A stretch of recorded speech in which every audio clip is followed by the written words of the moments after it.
Fala aí, pessoal, hoje eu vou comentar sobre o tema de redação da prova da SpaceX de 2022 e aí eu vou também sugerir aí um caminho de produção textual e aí você pode ver aí se bate com o que vocês fizeram ou não. E aí eu solicito aí, se vocês gostarem do vídeo, deixa aí uma curtida, um like e também comentem aí, fale para mim como é que foi que você desenvolveu o seu raciocínio, se você acha que o raciocínio que eu vou sugerir aqui é bacana ou não é. Vamos trocar uma ideia nos comentários. Então vamos lá. O tema foi o seguinte, abre aspas, vencer os desafios inerentes à condição humana exige uma adaptação constante, dois pontos, prática do exercício da resiliência, ponto final, fecha aspas. Então assim, começando igual eu fiz lá com o tema da ESA, né? Quais seriam as palavras que talvez algumas pessoas teriam dificuldade aí para desenvolver em cima delas? Primeiro, inerente e depois resiliência. Só que não seria um problema muito grande, porque já no texto 1 você tem um texto cujo título é Resiliência, dois pontos, uma ferramenta de excelência e de transformação nas fileiras do Exército Brasileiro. E aí esse texto 1 ele já começa com a definição do que é resiliência, né? Ele fala da origem latina, ele fala de qual é a concepção, né? Qual é o conceito na física e qual é o conceito na psicologia. E o conceito da física, ele ajuda a gente a criar uma imagem para a gente entender melhor o conceito da psicologia. Então resiliência nada mais é do que as porradas que a vida te dá e como você aceita essas porradas e como você supera essas porradas sem reclamar, né?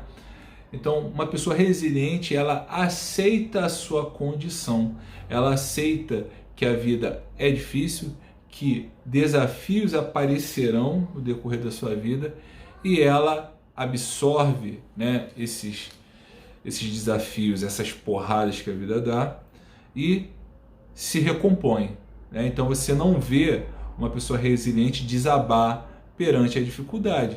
Ela pode diminuir o seu ritmo, ela pode, né, ter uma certa diminuição da sua produtividade, ela pode se abalar temporariamente, mas ela se recompõe, né? E o que é algo inerente? Inerente é algo que é próprio, né? Então quando a gente fala inerente à condição humana, é aquilo que é próprio da condição humana, é aquilo que é inescapável, não dá para você sair, não dá para você fugir, não dá para você evitar, né?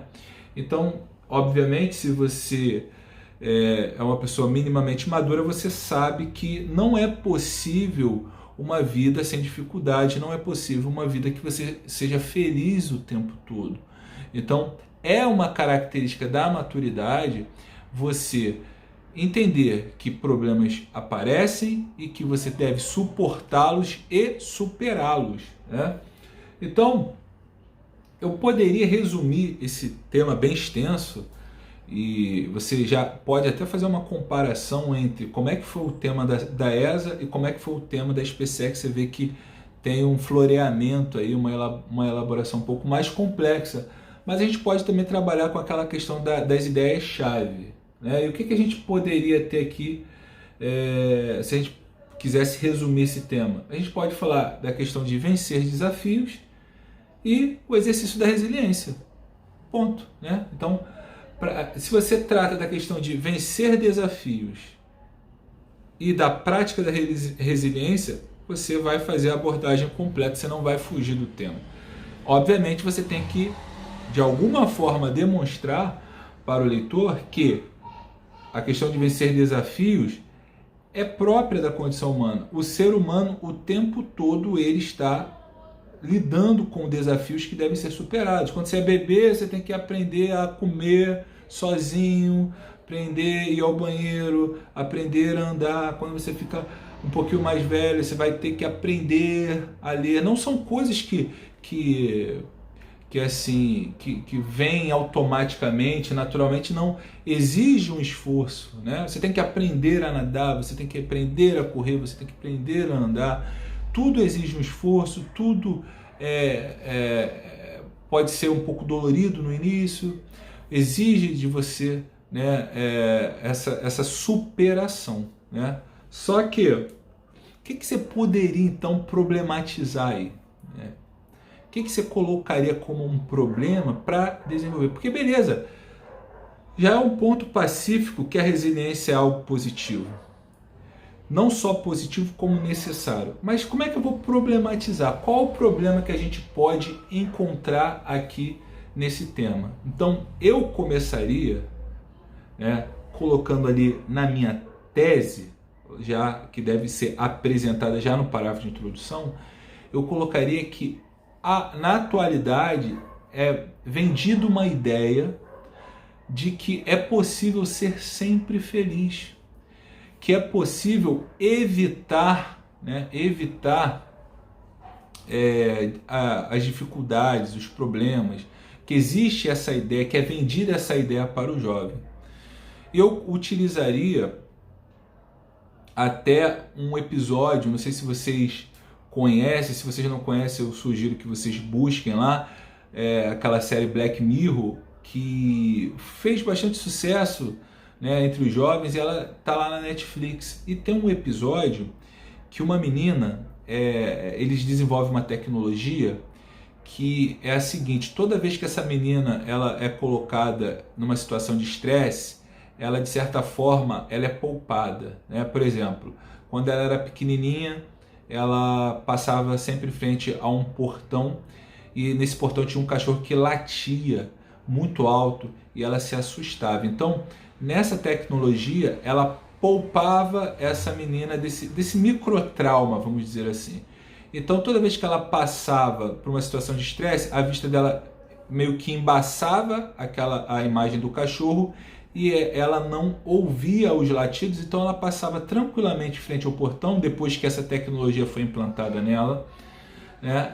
E ela não sofria, ela não se estressava com isso. Então, seria interessante você iniciar sua contextualização citando esse episódio da série Black Mirror, obviamente sinalizando que é um seriado que trata de uma realidade, né, de um futuro distópico, né, tipo o que a gente vê no 1984, que a gente vê no Admirável Mundo Novo, né, que é aquela ideia de um futuro em que a tecnologia ela parece, né, tem aquela aparência de que trouxe grandes benefícios, mas no final, no fundo, ela traz um problema para a humanidade também. Junto com a solução, ela traz um problema.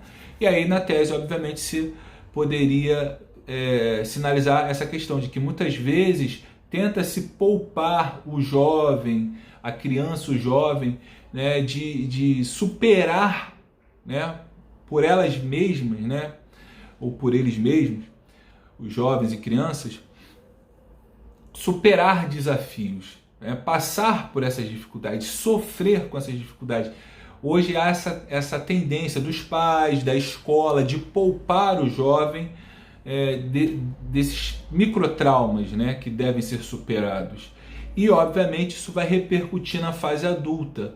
Então você tem um adulto mais imaturo, um adulto mais reclamão, um adulto mais chorão. Obviamente você não vai botar isso